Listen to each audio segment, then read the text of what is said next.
Salam, selamat datang pada video pembelajaran mata pelajaran sejarah Indonesia dengan topik materi biografi dan peran tokoh-tokoh daerah dalam memperjuangkan kemerdekaan. Materi sejarah Indonesia kelas 11 semester 2. Sebelum masuk dalam materinya, terlebih dahulu kalian simak tujuan pembelajaran. Yang pertama, mendeskripsikan tokoh daerah melalui pengamatan gambar. Yang kedua, mendeskripsikan biografi tokoh daerah dalam memperjuangkan kemerdekaan.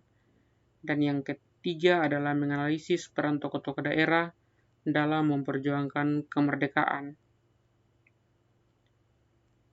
Nah, siapakah tokoh-tokoh berikut ini?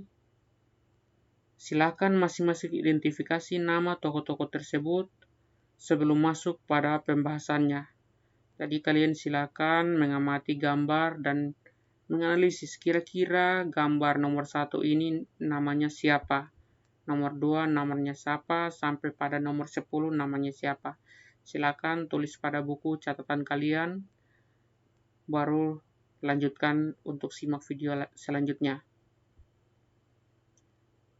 Baik, tokoh daerah yang pertama adalah Cut Nyak-Dien, seorang pahlawan dari daerah Aceh. Nama Cut Nyak-Dien lahir pada tahun 1848 di daerah Aceh. Wafat di daerah Sumedang, Jawa Barat pada tanggal 6 November 1908. Suaminya Ibrahim Lamnga dan juga Teku Umar. Anaknya itu bernama Cut Ngambang. Nah, Cut Nyak-Dien adalah pangeran dari Aceh bersama dengan suaminya yang bernama Teku Umar. Nah, ketika Teku Umar tewas di tangan Belanda, Cut Nyak-Dien melanjutkan perlawanan melawan Belanda sampai masa tuanya. Panglaut, seorang anak buah Cut Nyak-Dien, memberitahu Belanda lokasi persembunyiannya. Cut Nyak-Dien ditangkap dan diasingkan ke Sumedang dan meninggal pada 6 November 1908. Nah, Cut Nyak-Dien ini ketika setelah Teku Umar meninggal, dia tidak langsung menyerah terhadap Belanda, tetapi tetap memperjuangkan daerah Aceh dari serangan Belanda. Nah, ketika sudah semakin menua, maka kondisi Cut Nyak-Dien ini memang semakin memprihatinkan. Matanya mulai rabun, dan ketika itu memang membuat salah satu anak buahnya yang bernama Panglaut itu merasa iba, sehingga dia memberitahu kepada Belanda lokasi Cut Nyak-Dien. Tetapi dengan syarat mereka harus merawat Cut Nyak-Dien dengan baik. Maka kemudian Belanda mengasingkan Cut Nyak-Dien ke daerah Sumedang dan meninggal di sana tahun 1908. Yang kedua adalah Sisingamangaraja ke-12. Adalah raja dari Tapanuli, Sumatera Utara. Lahir dengan nama Patuan Bosar yang kemudian digelari dengan Ompu Pulau Batu. Lahir di daerah Bakara, Tapanuli pada 18 Februari 1845 dan wafat di daerah Dairi, Sumatera Utara 17 Juni 1907. Istrinya bernama Boru Simanjuntak, Boru Sitemorang, Boru Sagala, Boru Nadeak, dan juga Boru Siregar. Anaknya Lopian, Patuan Anggi, dan Patuan Nagari. Nah, Sisingamangaraja ke-12 merupakan Raja Toba bersamaan dengan dimulainya Open Door Policy oleh Belanda atau politik pintu terbuka oleh Belanda. Nah, upaya Belanda yang hendak memonopoli perdagangan dan menyebarkan agama Nasrani didukung penuh dengan adanya Traktat London tahun 1924. Hal ini memicu Perang Tapanuli terhadap Belanda. Perang yang berkepanjangan berakhir dengan wafatnya Sisingamangaraja ke-12 pada 17 Juni 1907. Nah, jadi di sini latar belakang yang membuat terjadinya perang antara Sisingamangaraja melawan Belanda adalah yang pertama adalah monopoli perdagangan yang dilakukan oleh Belanda. Dan kedua adalah penyebaran agama Nasrani oleh Belanda. Tepatnya dilakukan oleh seseorang yang bernama Ludwig van Nommensen. Nah, ternyata kedua latar belakang ini didukung oleh Traktat London tahun 1924 yang lebih kepada menguntungkan Belanda untuk meluaskan kekuasaannya di daerah Sumatera.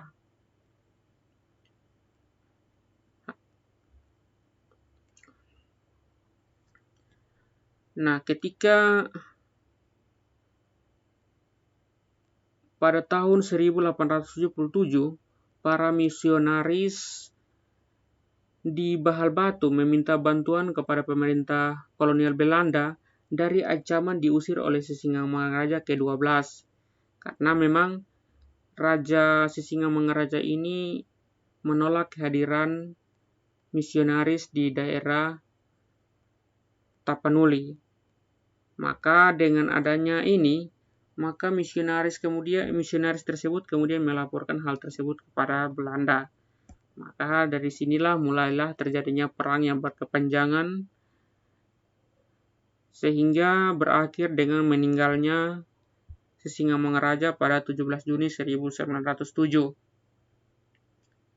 Yang ketiga adalah Tuanku Imam Bonjol, lahir dengan nama Muhammad Sahab. Lahir tahun 1772 dan wafat di daerah Minahasa 6 November 1864 dengan ayah bernama Bayanuddin dan ibu bernama Hamatun. Nah, Tuanku Imam Bonjol ini merupakan pemimpin perang Padri. Perang ini awalnya dipicu pertentangan antara kaum adat dan kaum Padri, di mana ketika beberapa orang dari kaum Wahabi pulang dari daerah Mekah dalam menunaikan ibadah haji, mereka hendak menjalankan agama Islam sesuai dengan syariat-syariat Islamnya dan menentang kebiasaan-kebiasaan lama yang dianggap telah menyalahi syariat-syariat Islam atau hukum-hukum Islam seperti menyabung ayam, minum minuman keras, dan juga judi. Nah, hal ini tentunya tidak diterima baik oleh kaum adat, mengingat kebiasaan-kebiasaan itu merupakan kebiasaan adat yang sudah ada sejak turun-temurun. Nah, akibat adanya pertentangan tersebut, maka terjadinya perang antara kaum adat melawan kaum Padri. Oke, jalannya perang. Kaum adat merasa terdesak dan kemudian meminta bantuan kepada Belanda. Nah, Belanda ini tentunya dengan senang hati membantu kaum adat karena ada maksud tersembunyi hendak menguasai daerah Sumatera Barat. Maka ketika peperangan berlangsung, Belanda dan kaum adat juga terdesak. Maka solusinya adalah perjanjian Masang. Nah, kenapa sehingga Belanda merasa terdesak? Karena pada saat yang bersamaan terjadinya Perang Jawa atau Perang Diponegoro. Nah, oleh sebab itu untuk mengalihkan konsentrasi sepenuhnya terhadap Perang Diponegoro, maka Belanda kemudian menandatangani perjanjian Masang dengan kaum Padri agar Perang Padri dapat dihentikan sementara dan Belanda bisa fokus di Perang Jawa. Nah, babak baru dimulai. Ketika Perang Jawa usai dengan kemenangan di pihak Belanda, maka Belanda balik menyerang kaum Padri. Belanda balik menyerang. Nah, kaum adat dan kaum Padri kemudian bersatu melawan Belanda. Kenapa mereka bersatu? Karena kaum adat kemudian sadar bahwa Belanda ini tidak sepenuhnya atau tidak dengan senang hati, tidak dengan ikhlas membantu kaum adat, melainkan punya maksud tersembunyi untuk menguasai daerah Minangkabau, dalam hal ini Sumatera Barat. Maka kemudian kaum adat dan kaum Padri bersatu melawan Belanda. Nah, perang ini berlangsung dengan cukup lama, tapi kemudian pada akhirnya Perang Padri berakhir. Hal ini dikarenakan beberapa pemimpin yang telah ditangkap termasuk Tuan Guru Imam Bonjol. Dia ditangkap dan kemudian diasingkan dan meninggal tanggal 6 November 1864. Yang berikut adalah Sultan Mahmud Badarudin II.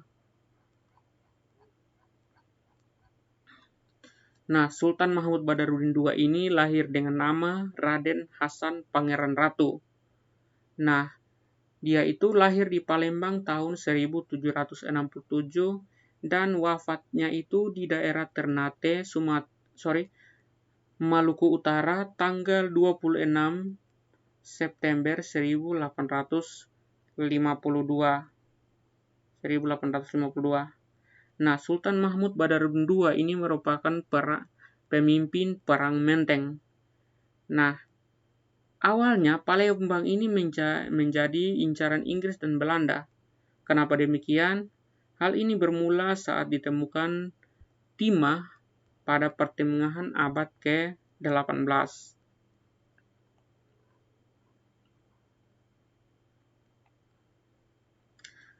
Nah, Inggris kemudian membujuk Sultan Hamid Badarudin untuk mengusir Belanda, namun ia menolak.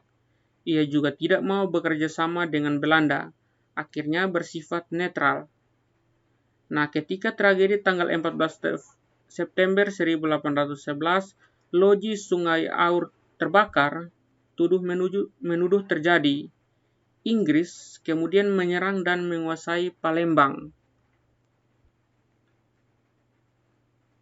Nah, ketika loji Sungai Aur terbakar, maka Inggris kemudian menyalahkan Belanda. Tetapi Belanda kemudian beranggapan bahwa Inggris sengaja melakukan agar Kesultanan Palembang mengusir Belanda dari daerah Palembang. Akibatnya Inggris merasa marah dan kemudian mau hendak menghukum Sultan Mahmud Badarudin dengan melakukan penyerangan. Dan ketika itu memang berhasil menguasai daerah Palembang. Namun ketika konvensi London ada, ini menyebabkan Palembang diserahkan kembali kepada Belanda karena Inggris menyerahkan daerah Sumatera kepada Belanda.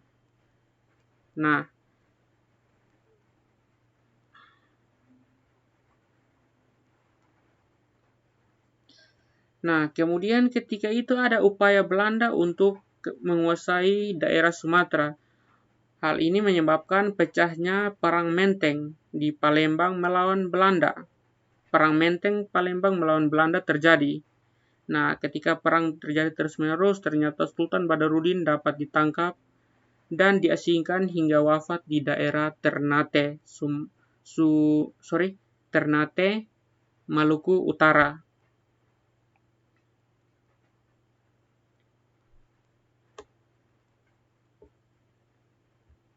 Nah, yang kemudian kelima adalah Sultan Ageng Tirtayasa, seorang sultan dari daerah Banten. Ia lahir dengan nama Abu Al-Fat Abdul Fattah. Nah, lahir di Banten tahun 1631 dan wafat di Jakarta tahun 1695. Dengan orang tuanya, ibu bernama Ratu Martakusuma dan ayah bernama Abdul Ma'ali Ahmad. Anaknya itu ada 3, yaitu Sultan Haji, Arya Purbawa, dan Raden Musin. Nah, Sultan Ageng Tirtayasa ini merupakan Sultan Kesultanan Banten yang membawa Banten mencapai puncak kejayaannya. Nah, ketika Banten mencapai puncak kejayaannya, maka timbul keinginan daripada Belanda untuk menguasai daerah Banten. Maka ada celah yang didapat terkait dengan pembagian kekuasaan dalam dan luar negeri. Maka hal ini dipandang sebagai suatu celah yang dapat menjatuhkan kekuasaan Sultan Ageng Tirtayasa. Maka campur tangan Belanda dilakukan dalam internal kesultanan. Maka politik divide impera dijalankan. Politik Divide et Impera ini adalah politik adu domba, di mana Belanda mengajak Sultan Haji untuk bersekutu dan melawan Sultan Ageng Tirtayasa. Dalam perang ternyata Sultan Ageng kalah melawan pasukan Sultan Haji dan juga sekutunya yaitu Belanda. Maka akibat karena Sultan Ageng Tirtayasa kalah, maka ditandatanganinya Perjanjian Banten tahun 1683. Isinya kurang lebih yang pertama, Banten harus mengakui kekuasaan VOC, kemudian Sultan Haji diangkat menjadi Sultan Banten.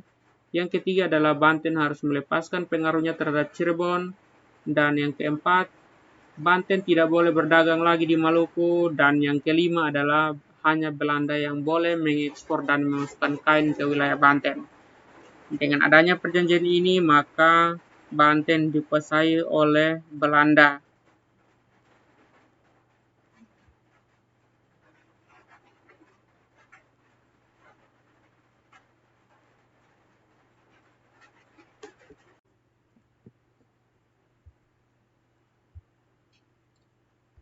Yang keenam adalah Sultan Agung Mataram, dengan nama lengkap yaitu Sultan Agung Hanyokrokusumo, lahir tahun 1594 dan kemudian wafat pada tahun 1645.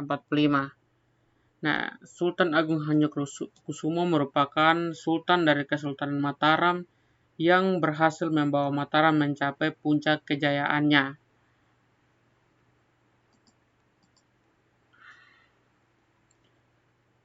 Konflik dengan Belanda itu dipicu oleh beberapa faktor, yakni yang pertama adalah monopoli VOC. Yang ketiga, VOC sering menghalangi kapal dagang Mataram yang hendak berdagang ke Malaka. Yang ketiga adalah VOC tidak mengakui kedaulatan Mataram. Dan yang keempat, VOC dianggap ancaman serius di masa depan. Maka, langkah selanjutnya adalah melakukan perlawanan, di mana perlawanan terhadap Belanda itu dilakukan dengan melakukan penyerangan langsung. Penyerangan langsung ini ke mana? Ke Batavia atau Jakarta. Nah, penyerangan ini dilakukan 2 kali, yaitu yang pertama itu dilakukan tahun 1628. Nah, itu dipimpin oleh Tumenggung Baureksa, Bupati Kendal. Nah, strategi serangan pasukan Sultan Agung di Batavia adalah dengan membendung Sungai Ciliwung agar benteng VOC kekurangan air. Meski memang strategi ini berhasil membuat VOC terjangkit wabah kolera, tetapi dominasi Belanda belum juga dipatahkan. Nah, mundurnya perlawanan Kerajaan Mataram ini diakibatkan atau disebabkan karena beberapa hal, yakni kalah persenjataan, stamina pasukan terkuras, dan juga kekurangan bahan makanan. Nah, penyerangan kedua itu dilakukan tahun 1629. Nah, Sultan Agung kembali mengirim pasukan untuk menyerang VOC dengan strategi baru karena belajar dari kekalahan sebelumnya. Jadi strategi yang diterapkan diantaranya memperkuat armada militer, meningkatkan jumlah persenjataan, dan membangun lumbung makanan di Tegal dan Cirebon. Nah, serangan kedua ini dipimpin oleh Dipati Puger dan Dipati Purbaya, dan berhasil membawa 80.000 pasukan Mataram sampai ke Batavia. Namun serangan ini kembali menemui kegagalan. Penyebab utama kegagalan adalah dibakarnya lumbung padi pasukan Mataram oleh Belanda. Sehingga seperti sebelum-sebelumnya kekurangan bahan makanan dan kelelahan sehingga memilih untuk mundur. Nah, upaya penyerangan ketiga gagal karena Sultan Agung terlebih dahulu wafat pada tahun 1645. Yang berikut adalah Pangeran Diponegoro. Pangeran Diponegoro lahir dengan nama Bendara Raden Mas Antawirya. Nah, Pangeran Diponegoro lahir di Yogyakarta tanggal 17 November 1785 dan wafat di Makassar tanggal 18 Januari 1855. Orang tuanya yakni Sultan Hamengkubuwono III dan juga R.A. Mangkarawati. Nah, Pangeran Diponegoro ini merupakan pemimpin Perang Diponegoro atau lazimnya disebut Perang Jawa. Kenapa disebut Perang Jawa? Karena perlawanan Pangeran Diponegoro hampir meliputi seluruh Pulau Jawa. Nah, perang ini disebabkan oleh faktor umum dan faktor khusus. Nah, faktor umum itu contohnya adalah penetapan pajak yang bermacam-macam. Dan yang berikut, pihak keraton atau keraton sudah kehilangan kesakralannya akibat daripada kedatangan Belanda yang membuat keraton itu atau masuknya budaya-budaya keraton, budaya-budaya Belanda yang dalam hal ini mengikis budaya-budaya keraton yang sudah telah ada sejak lama. Nah, strategi atau kalau faktor khusus ini karena adanya upaya atau adanya rencana untuk membangun jalan melewati leluhur makam Pangeran Diponegoro di daerah Tegalrejo. Jadi akibat adanya penanaman patok ini, maka Pangeran Diponegoro ini kemudian menyuruh mencabut patok-patok dan digantikan dengan tombak sebagai bentuk perlawanan. Nah, maka perang pun terjadi. Perang Diponegoro ini menggunakan strategi perang di gerilya dan cukup membuat Belanda kewalahan sampai-sampai mendatangkan pasukan dari daerah Sumatera Barat. Belanda merespon perang Diponegoro dengan menggunakan strategi benteng stelsel dan juga sayembara untuk bagaimana mencari cara agar dapat menangkap Pangeran Diponegoro. Nah, hasilnya perlahan-lahan pasukan Pangeran Diponegoro dapat dilumpuhkan. Pangeran Diponegoro sendiri dapat ditangkap pada saat perundingan dan diasingkan ke daerah Manado dan ke daerah Makassar, kemudian wafat pada tanggal 8 Januari 1855. Yang ke-8 adalah I Gusti Ketut Jelantik. Nama I Gusti Ketut Jelantik lahir di daerah Buleleng tahun 1800 dan wafat di daerah Jagaraga tahun 1849. Istrinya bernama I Gusti Made Geria, I Gusti Ayu Kompiang, Gusti Biang Made Saji, dan Jero Sekar. Sementara anaknya yaitu I Gusti Ayu Jelantik, I Gusti Ayu Made Sasi, I Gusti Bagus Wedatarka. Nah, I Gusti Ketut Jelantik ini merupakan patih kerajaan Buleleng. Nah, adanya konflik dengan Belanda karena masalah hak tawan karang. Nah, hak tawan karang ini adalah hak istimewa yang ada atau dimiliki oleh raja-raja kerajaan Bali, kerajaan-kerajaan di wilayah Bali, di mana ketika kapal asing terdampar di wilayah perairan kerajaan, maka kerajaan tersebut mempunyai hak untuk merampas atau menjarah barang-barang kapal tersebut. Nah, ketika dua kapal Belanda terkandas di wilayah kerajaan Buleleng dan kerajaan Buleleng kemudian menjalankan hak tawan karang, hal ini memicu Belanda melakukan penyerangan terhadap kerajaan Buleleng akibat daripada Belanda tidak terima kapalnya dirampas oleh kerajaan Buleleng. Maka terjadinya pertempuran besar-besaran di daerah Bali, tepatnya di kerajaan Buleleng. Nah, ketika pertempuran pecah, pertempuran ini berakhir dengan kekalahan di pihak kerajaan Buleleng. Belanda dapat menguasai kerajaan Buleleng dan I Gusti Ketut Jelantik bersama Raja Buleleng wafat. Yang berikut yang ke-9 adalah Pangeran Antasari. Lahir dengan nama Gusti Inu Kertapati, lahir di Kayutangi 1809 dan wafat tanggal 11 Oktober 1862. Dengan orang tuanya bernama Pangeran Masahut atau Masud, itu adalah ayah, dan Gusti Khadijah binti Sultan Sulaiman, itu adalah ibunya. Istrinya bernama Ratu Antasari atau Ratu Ijah binti Sultan Adam, dan juga Nyai Fatimah. Nah, anaknya yaitu Panembahan Muhammad Said, Sultan Muhammad Seman, Putri Kaidah, dan Putri Hasiah. Nah, Pangeran Antasari ini merupakan pemimpin Kesultanan Banjar. Nah, perang antara Pangeran Antasari melawan Belanda itu dipicu oleh konflik internal kesultanan. Konflik internal kesultanan. Tadi Belanda itu campur tangan dalam urusan internal kesultanan. Dalam hal ini pengangkatan sultan pengganti. Nah, peperangan ini ditandai dengan penyerangan tambang batu bara milik Belanda. Nah, peperangan ini kemudian terjadi selama beberapa kali. Saat yang bersamaan Belanda terus membujuk Pangeran Antasari untuk menyerah, namun tidak bisa.